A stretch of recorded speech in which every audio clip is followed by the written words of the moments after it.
Ilha ang karaang pulong. Ang karaang pulong nga atong makatunan karong adlaw nga di na nato kanunay madungog sa baba sa itong mga kabatanunan o sa mga tao sa modernong panahon, kining pulong nga gikaintapan. Di ba makadungog kita sa una atong mga uyong ug uyang moingon sila, kining tawhana gikaintapan ni. Ngano man gikan na ni sa munting lupa.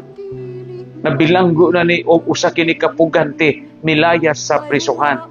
Daghan na kini napatay gikaintapan.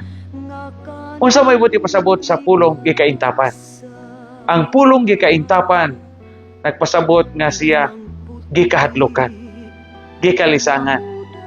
So kung makikita kitag tao nga iso unya di mapangbang, daghag na patay, daghag gikulata, daghag sa laon nga nahimo.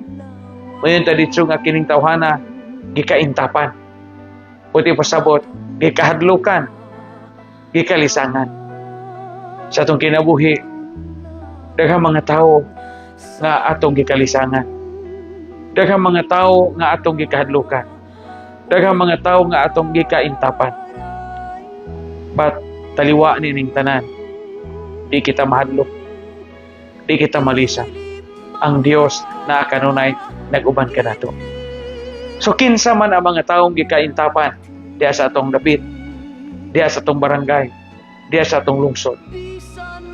Kung sila gikaintapan, naay labaw pa nga angay natong kahadlukan o kalisangan. Ang Dios kisa mo'y makalaglag sa atong kalag ngadto sa impyerno.